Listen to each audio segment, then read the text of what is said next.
quand vous essayez de lire Jésus, Jésus même en son époque n'avait pas fait l'unanimité. Certains disaient c'est par Belzébul qui chasse les démons. Justement. On dit c'est un Samaritain, il est en train d'égarer la foule. Allez, des fois sur le plan humain, ça fait mal. Mais je me dis, dans la Bible, j'ai appris un modèle, mais surtout, le feu Jacques-André Vernon m'a appris cela. J'ai vu le feu Jacques-André Vernon tirer sur lui à boulet rouge, il ne répondait jamais. Un jour, il me regarde et dit, Roland, la force d'un leader, c'est de savoir que Dieu sait qui je suis, je m'étais, je ne me justifie pas. Et j'ai appris à dire, Dieu sait qui je suis, mes proches, mon épouse savent qui je suis, les restes, je laisse les gens dire ce qu'ils veulent dire, c'est leur liberté. Et je pense, les gens ont la liberté d'avoir une opinion me concernant, même si cette opinion ne me plaît pas. Vraiment. Alors, ça passe très vite à la télévision, on est vraiment en train d'étendre déjà vers la fin. Alors, vous êtes aujourd'hui père de plusieurs églises et de plusieurs enfants. En dernier lieu, j'aimerais quand même vous demander qu'est-ce que vous diriez à vos enfants spirituels en général, mais spécialement au pasteur Ken Lwamba et au docteur Atoms. Qu'est-ce que je peux dire à ces deux-là et puis aux autres?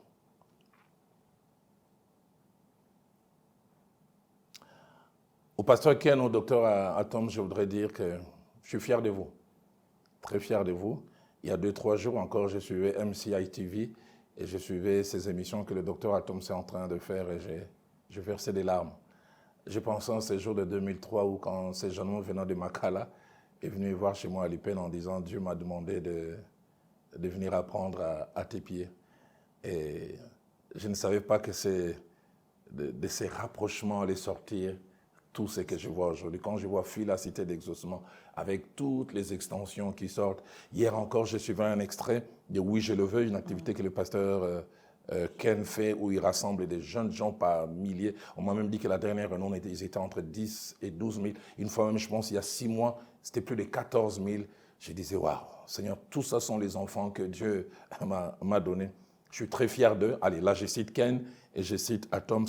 Mais le temps me manquerait de parler de ce que Timothée est en train de faire à Lubumbashi, Chico est en train de faire à la Chopo, Noël Yannick est en train de faire à Matadi, Patrice Itoizola est en train de faire à Boma, Jean-Claude Sendou à Kinkole. Allez, je sais que quand on cite les noms, on risque toujours d'oublier quelqu'un, mais j'ai dit, je suis très fier. Je suis un parent heureux, comme l'apôtre Paul qui a mis au monde Timothée, Tite et les autres. Je suis content tout en étant en vie de voir non seulement ces enfants avoir le ministère, mais avoir l'éthique, avoir une certaine conduite.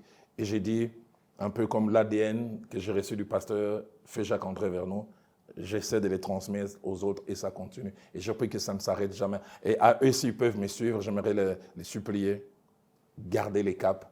Et je prie que vous ne devenez pas autre genre de personnes, quels que soient les succès, la réussite, que Dieu vous aide à garder la crainte de Dieu, la fidélité à vos épouses, à rester dans la sainte doctrine, mais surtout qu'aucun scandale ne puisse arriver par vous.